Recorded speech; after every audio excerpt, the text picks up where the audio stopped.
इतिहासाने ज्यांची नोंद आद्य क्रांतिकारी म्हणून घेतली, अर्थातच ते चाफेकर बंधू आणि त्यांचा हा वाडा आता खऱ्या अर्थाने या वाड्याचं संग्रहालयात रूपांतर झालंय आणि हे संग्रहालय केवळ आता स्फूर्तीस्थान नाहीये, तर इथे ऊर्जा आणि क्रांतिकारकांची समग्र माहिती सुद्धा लाभणार आहे. आपण हा प्रसंग बघतोय ज्याची इतिहासाने नोंद घेतली होती. ब्रिटिश जुलमी अधिकारी वॉल्टर चार्ल्सची हत्या चाफेकर बंधूंनी केली, तो हा प्रसंग आहे. आणि अशाच पद्धतीचे 18 प्रसंग या सगळ्या एकूण संग्रहालयामध्ये आपल्याला बघायला मिळणार आहेत. आपल्यासोबत आहेत गिरीश काका प्रभूणे. खरं तर त्यांच्या संकल्पनेतून आणि अर्थातच इथे जे त्यांची सगळी सहकारी आहेत त्यांच्या संकल्पनेतनं देशातलं हे दुसरं क्रांतिकारकासाठीचं पहिलं संग्रहालय म्हणावं लागेल, जिवंत, जिथे अशा पद्धतीचे हे सगळे देखावे म्हणावे किंवा अशा पद्धतीचे प्रसंग उभे केलेले आहेत. काय हेतू होता आणि हे सगळं उभं राहत असताना काय भावना आहेत? महाराष्ट्रातलं आणि भारतातलं एक 70 सालच्या दशकामध्ये जे वातावरण होतं त्यावेळेला क्रांतिकारकांचे नावं उच्चारणही कठीण होतं. सावरकर, स्वातंत्र्यवीर सावरकर माहिती होते ते त्यांच्या काव्यामुळे, बाकी त्यांचा इतिहास फारसा पुस्तकातून यातनं नव्हता. आम्ही इथे आलो त्यावेळेला हा वाडा दारुड्या लोकांच्या ताब्यात, जुगारी लोक, पत्ते कुटत बसणारे असे सगळे ह्याच्यात होते. त्यांच्याशी संघर्ष करून हा वाडा आम्ही मुक्त करून घेतला. एक भाडेकरू सुद्धा इथं होते आणि जे भाडेकरू होते त्यांनी या सगळ्या वाड्याची दुर्दशा केली. चाफेकरांच्या अनेक वस्तू होत्या इथे घरातल्या, त्याही विकल्या त्यांनी. व्यसनाधीन होते ते. त्यामुळे 70 ते 80 हा जो काळ आहे हा ह्याच्याशी आम्ही वाड्याशी जास्त संबंधित. आणि त्या काळात असं लक्षात आलं की गावातही चाफेकर बंधू माहिती होते, चाफेकरांची ही वास्तू आहे हेही माहिती होतं, पण चाफेकरांचा स्मृतिदिन किंवा जयंती किंवा काही कार्यक्रम असा चिंचवड गावात होत नव्हता. 72 सालापर्यंत नव्हतं. 70-71लाच अण्णासाहेब मगर यांनी एक स्तंभ उभा करायचं ठरवलं, तो चाफेकर बंधूंच्या आहे. त्यावेळेला त्यांनी काही जणांना पाठवलं होतं वेगवेगळ्या ठिकाणी. आमचं काम सुरू झालेलं होतं नुकतंच आणि त्यामुळे त्यांनी आम्हाला विचारलं चाफेकरांच्या संबंधी माहिती गोळा करायची कुठे किंवा स्तंभ करायचा आहे. तर मी त्यांना सुचवलं की 3 ज्योती, म्हणजे हे 3 जण बंधू म्हणून तो स्तंभ जो आहे तो असा 3 ज्योती आकाशाकडे गेलेला असतो.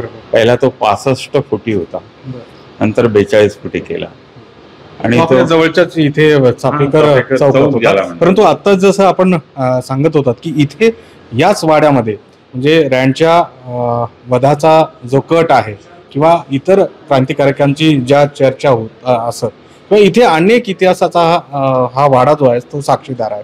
असे आणखी किती प्रसंग इथे आपण उभे केलेले आहेत आणि ते काय ऊर्जा देणार आहे? बहुतांशी सगळ्या जीवनात त्यांच्या प्रसंग करताना काही खाली तळमजल्यावरती हे चित्पावन ब्राह्मण कुटुंबातले होते आणि ब्राह्मण, भिक्षुक, आरती, देवपूजा, शेंडी, पंचा अशा प्रकारचं वातावरण साधारणतः लोकांना वाटत असतं. तर ज्या काळात हे घडले त्यावेळेला बहुतांशी भारतभरातला सर्व हिंदू, काही इंग्रज आळलेला होता, म्हणजे इंग्रजी पॅन्ट शर्ट घालणं, कोट, टिळकांच्या अंगावरती जो कोट आहे तो मध्यम याच्यातला होता. मध्यम म्हणजे पाश्चात्य आणि भारतीय, बाराबंदी नव्हती ते, असा तो कोट होता. पण कोट असला तरी वरती पगडी होती, खाली धोतर होतं. त्यामुळे असं मिश्र थोडं थोडं यायला लागलेलं होतं. चाफेकर जे आहेत ते इथे राहत होते, ते कीर्तनकार होते, भिक्षुक होते, मोठं कुटुंब होतं. चाफेकरांच्या वडिलांना 4-5 भावंड होती. त्यांची काही जणांची लग्न झाली, ती 2 जण संन्याशी झाली. त्यातले एक संन्याशी ओंकारेश्वरला त्यांची समाधी आहे, चाफेकरांच्या चुलत्याची. त्यामुळे घराणं हे धार्मिक, आध्यात्मिक, कीर्तनकाराचं आणि वडील जे होते ते संपूर्ण महाराष्ट्र, देशभरात जिथे मराठी माणूस आहे तिथे कीर्तनं करत असत. या कीर्तनाच्या बरोबर सुद्धा ते त्यावेळेच्या ह्याच्यात कंसवधाचं किंवा अशी जी वेगवेगळी नाटकं होती त्याप्रमाणे इंग्रजांना जमेस धरून हे सगळे आख्यानं त्यांनी रचलेली होती. तिथे बाळकडू खरं तर खऱ्या अर्थानं मिळालं. आपण दुसऱ्या मजल्यावर सुद्धा जाऊया निमित्तानं की अशा पद्धतीनं ही सगळी जी प्रातिनिधिक जी पुतळे आहेत किंवा चाफेकरांचा जो इतिहास आहे, त्यांचा जो हा वाडा आहे, वाडा तर अर्थातच जुना आहे. या जशी ठेवण वाड्याची होती सुरुवातीला त्या पद्धतीनेच ही सगळी ठेवण ठेवल्या गेलेली आहे. मात्र हे प्रसंग जे या वाड्यामध्ये उभा केल्या गेलेले आहेत, अर्थात वर जो प्रसंग आपण बघितला तो रँडच्या वधाचा होता. रँडच्या वधानंतर ज्यांनी चाफेकर बंधूंशी गद्दारी केली त्या या आपण बघतोय त्या गद्दारांना जेव्हा स्वतः वासुदेवांनी गोळ्या घातल्या तो प्रसंग देखील इथे आहे. आणि अर्थातच द्रविड बंधूंचा हत्येचा वधाचा हा जो प्रसंग आहे तो, किंवा या बाजूला आपण बघतोय की चाफेकरां बंधूंच्या या वाड्यामध्ये संपूर्ण जो वाडा होता तिथे काय काय चालत असत हे देखील प्रसंग आहेत. पुढे आपण गेलं तर इथे भगिनी ज्या आलेल्या आहेत त्यांची भेट देखील इथे घेतल्याचा जो प्रसंग आहे, त्यांनी जी भेट दिल्याचा प्रसंग आहे तो देखील ऐतिहासिक प्रसंग या वाड्यामध्ये इथे आपण बघतो आहोत. अर्थात वरतून जेव्हा आपण खालच्या या मजल्यावर आलो तेव्हा सगळ्यात लक्षवेधी जो प्रसंग दिसतोय तो द्रविड बंधूंच्या वधाचा आहे. तो वध त्यांनी जी गद्दारी केली त्यासाठीचा होता. तो प्रसंग इथे ठेवला. त्यातनं काय प्रेरणा घेणं अपेक्षित आहे? प्रेरणा म्हणण्यापेक्षा चाफेकरांच्या जीवनातला घडलेला प्रसंग आहे. जसं रँडला मारले तसं हे काय, यांनी अनेक प्रकारे ब्रुईंनी प्रयत्न केला. लोकमान्य टिळकांना जेलमध्ये आधी टाकलं, त्यावेळी हे सापडलेले नव्हते. कोणी खून केला, कोणी हत्या केली, म्हणून सतत त्यांना ते विचारत होते रोज. तर त्यावेळी ते म्हणले की तुमचं काम आहे, मला तुम्ही उगाच तिथे आणून ठेवलंय, मला काही माहीत नाही कोण आहेत ते. टिळकांची म्हणजे ब्रुईंच्या डायरीमधले. मग त्यांनी जेलमध्ये असणारे गुन्हेगार जे आहेत त्या गुन्हेगारांकडे चौकशी करायला ठरवलं कोण आहेत. मग त्यात हे द्रविड बंधू होते. द्रविड बंधू जे आहेत हे ठाण्याच्या जेलमध्ये होते. ठाण्याच्या जेलमध्ये असताना त्यांनी गव्हर्नरची सही आणली, आदेश की यांच्यावरचा गुन्हा साबित झालेला नाही, त्यांना मुक्त करावं, अशी गव्हर्नरची शिक्का बिक्का मारलेली हे आली. आणि जेलरने यांना मुक्त केलं. आणि नंतर लक्षात आलं की गव्हर्नरनी असा आदेश काढलेलाच नाहीये, कारण यांनी रिपोर्ट पाठवला की आपल्या याच्याप्रमाणे या द्रविड बंधूंना मुक्त केले. लगेच चौकशी सुरू झाली आणि मग पुन्हा त्यांना पकडलं आणि ठाण्यात ठेवायच्या ऐवजी पुण्यामध्ये आणलं. तर असे गुन्हेगारी वृत्तीचे द्रविड बंधू होते. त्यांना त्याने विचारलं तुम्हाला चाफेकर रँडला कोणी मारलं हे माहिती आहे का? तर ते म्हणले आम्हाला माहिती आहे, पण आम्हाला आधी पहिल्याची सोडण्याची ऑर्डर काढा, मग आम्ही सांगतो. मग त्यांनी त्यांना सोडण्याची ऑर्डर दिली आणि 10,000 रुपयाचं बक्षीस लावलं होतं 1897ला की यांना पकडण्याकरता.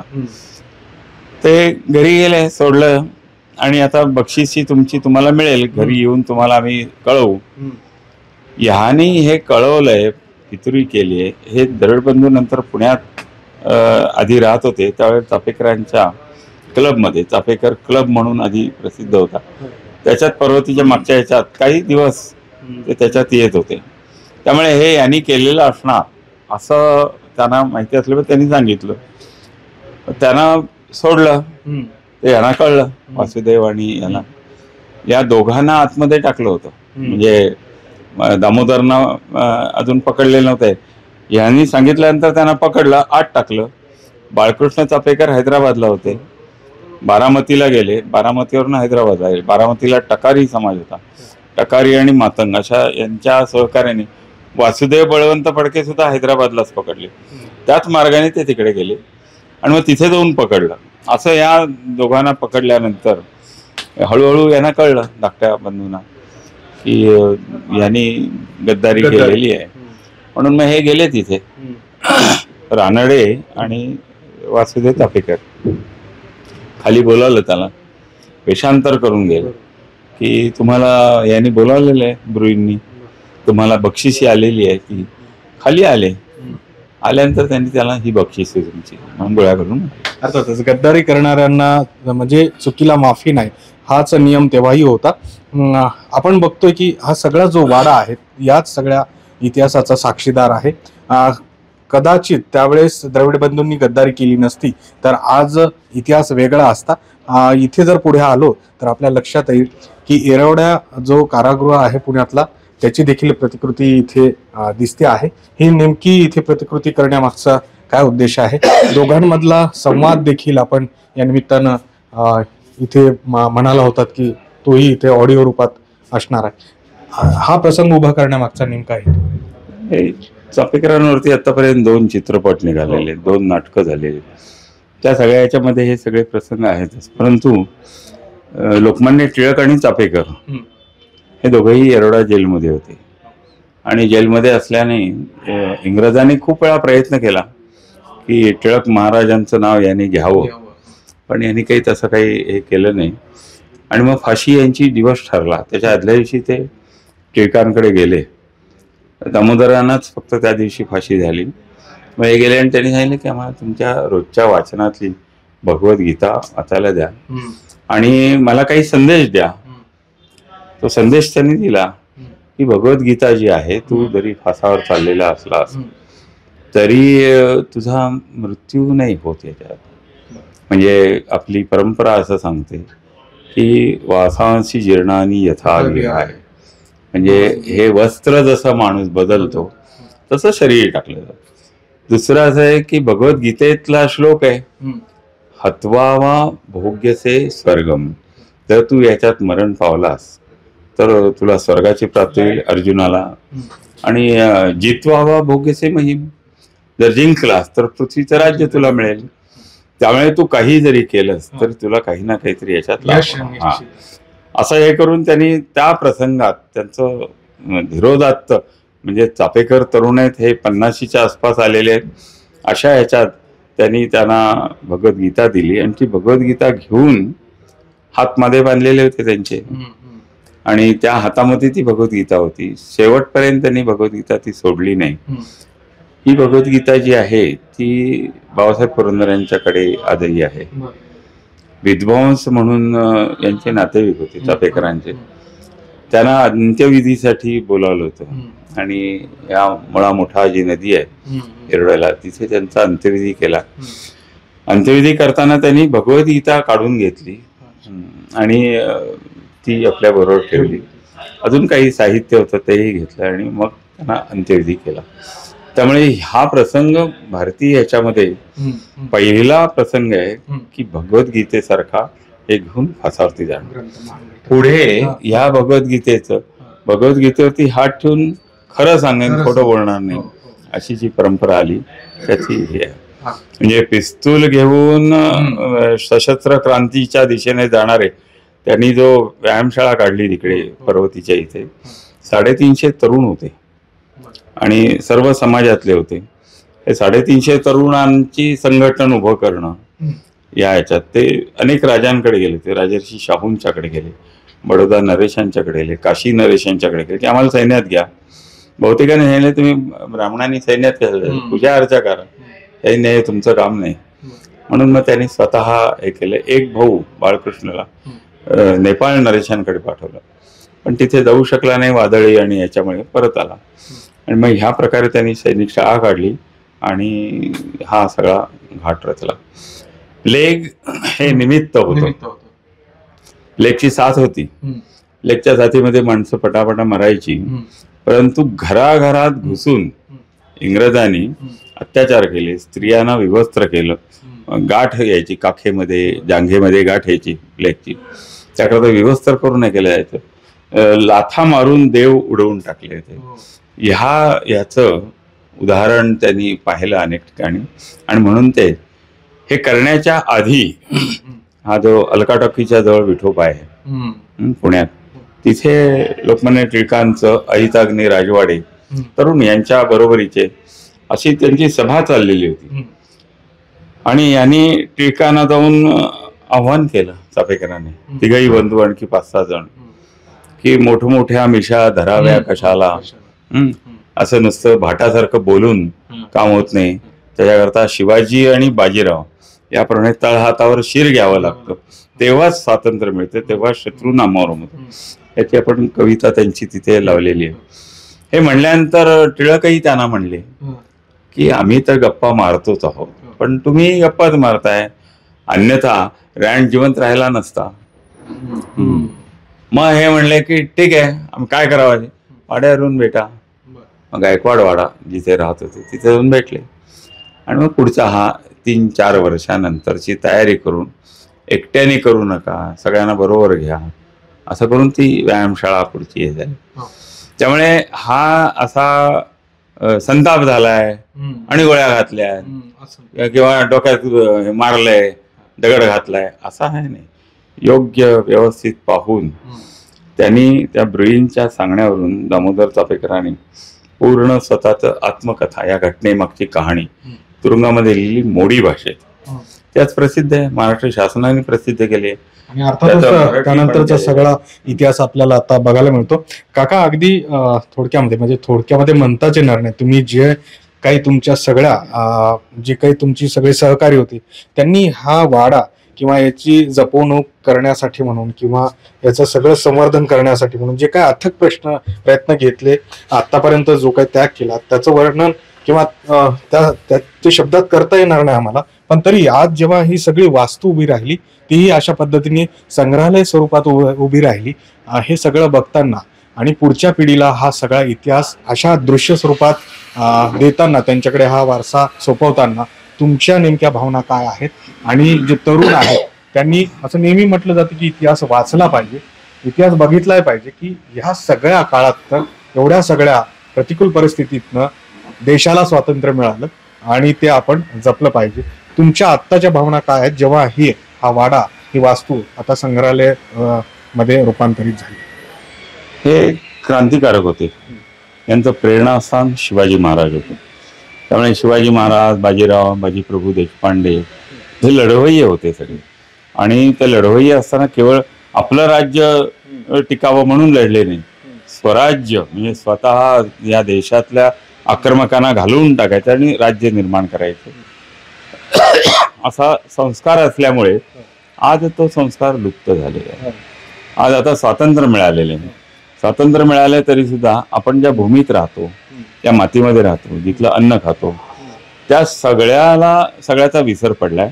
आणि पाश्चात्य संस्कृती पूर्णतः, म्हणजे नातवंड पतवंड आता जी 60ला 70ला आहे, त्यांची नातवंड इंग्लिश माध्यमात झालेली. हा स्वातंत्र्यानंतर 40-50 वर्षात ही दुर्दशा भारताची व्हायला लागली. म्हणजे शिवाजी महाराजांनी मिळवलेलं स्वातंत्र्य, स्वराज्य विसरले, विषमता वाढली, म्हणजे जातीजातीतले भेद वाढले. अशा सर्व प्रकारच्या भेदाने भारत हा कमकुवत झाला आणि त्यामुळे पाकिस्तान निर्मिती झाली. म्हणजे भारताचे 2 भाग झाले, 3 भाग झाले, पाकिस्तान निर्मिती झाली.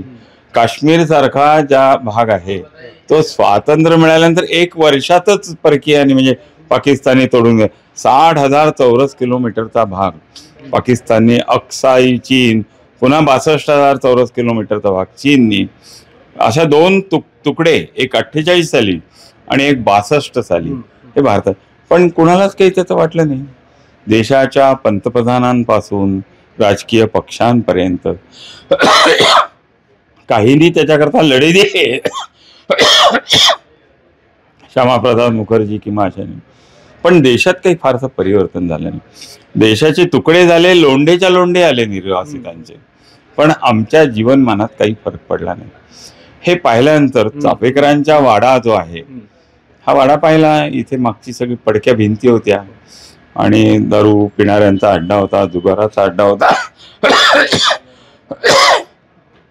हे पाहून त्यावेळेला वाईट वाटलं. आम्ही शाखेत जायचो, बघायचो, अनेक प्रयत्न केले, पण लोकांनी, म्हणजे ही सगळी वस्ती ब्राह्मण वस्ती आणि पूर्ण गाव, छोटं गाव, फार मोठं नाही, शिवाजी महाराजांना मानणारं असा सगळा लोक असतानाही एका क्रांतिकारकांच्या वास्तूमध्ये अशा प्रकारचे अनैतिक कृत्य व्हावं. शिवाय जो इथे राहत होता तो कुलकर्णी म्हणूनच होता, ते सुद्धा व्यसनी होते, त्यानेच ह्याच्या वस्तू हे केल्या.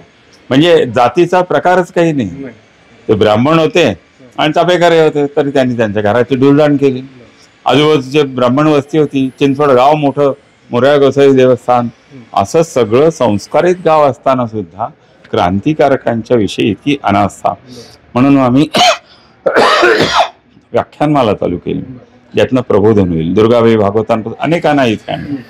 असं सगळं करून याच्यात शेवटी असा निर्णय घेतला आम्ही की पुन्हा वास्तू उभी केली पाहिजे.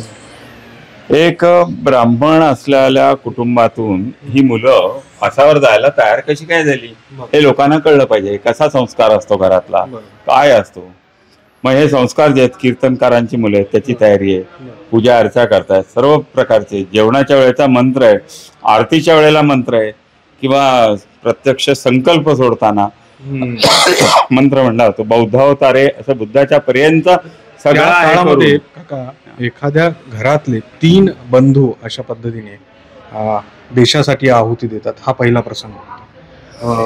पहिल्यांदाच क्रांतिकारक म्हणून ते घडलं होतं. असं देशासाठी स्वतःची आहुती देणारे एका कुटुंबातले असं हे कदाचित पहिलं आहे. पण त्याच्या आधी देशासाठी स्वतःच्या कुटुंबाची आहुती देणारे, स्वराज्याचे तोरण बांधणारे छत्रपती शिवराय, त्यांच्या भावाची हत्या झाली संभाजी, त्यांच्या मुलाची हत्या झाली. जिजाऊ माँसाहेब जे आहेत त्यांच्या घरातले किती जणांना मारलं देवगिरीच्या ह्याच्यात. शहाजीराजे भोसले घरातल्या 8-10 जणांचा मृत्यू झालेला आहे. पहिली हे नाही, परंतु एवढ्या घटना घडल्या. गुरु तेग बहादूर सिंग आहेत, गोविंद हे आहेत गुरु गोविंद सिंग, यांच्या घरातले अनेक जणांना मारलेले, भिंतीत चिरून मारले, तेलात घालून मारलेले, अशा हत्या खूप झाल्या. तरी कुणी जागे झाले नाही, ही व्यथा आहे. एवढं बलिदान झालं पण काही झालं नाही. त्यामुळे मधल्या काळात इंग्रज आले, इंग्रजांनी शिक्षण आणलं आणि शिक्षणाने वंचित जो आहे त्या प्रत्येक ह्याच्यात भांडणं सुरू झाली, विषमतेच्या ह्याच्यात सुरू झाली. म्हणून अनेक प्रकारचे दोष समाजात आले. अशा काळात एका या कुटुंबातले भिक्षुकाची मुलं, कीर्तनकाराची मुलं, त्यांनी हा उठाव केला. हे वेगळं उदाहरण. आणि म्हणूनच हा इतिहास आपल्याला बघायला मिळाला. देशाला स्वातंत्र्य मिळालं ते अशाच शूरवीर वीरांमुळे मिळालं. क्रांतिकारक अर्थातच क्रांती तीर्थ जे आहे तो हा वाडा आहे. दामोदर हरी चाफेकर, त्याचबरोबर बाळकृष्ण हरी चाफेकर आणि वासुदेव हरी चाफेकर या 3 बंधूंनी देशाच्या स्वातंत्र्यासाठी आपल्या प्राणाची आहुती दिली. त्यांच्या केवळ आठवणींनाच उजाळा नाही, तर त्यांनी जे देश स्वातंत्र्यासाठी केलं त्याला इतिहास कधीही विसरणार नाही. आपणही त्यांचं बलिदान कधीही विसरलं पाहिजे नाही. म्हणूनच हा सगळा संग्रहालय जे आहे ते उभं केलं गेले. आपण बघितलं तर आपल्या लक्षात येईल की हा सगळा जे संग्रहालय आहे त्याचं लोकार्पण होत आहे. आणि अर्थातच इथे केवळ चाफेकर बंधूच नाही, तर इतिहासातील साधारण 2000हून अधिक क्रांतिकारकांची जे सगळे चरित्र आहेत ते आपल्याला इथे बघायला मिळणार आहे. म्हणूनच अशा क्रांतीतीर्थाला इथे येऊन आपण सगळ्यांनी भेट देणं गरजेचं आहे. आणि हा जो क्रांतीतीर्थ वाडा आहे तो आता संग्रहालय म्हणून आपल्या सेवेत, आपल्या अर्थातच आपल्या सगळ्यांसाठी खुला होणार आहे. सुरेश पाटील सर, गोविंद वाकडे, न्यूज 18 लोकमत, पिंपरी चिंचवड.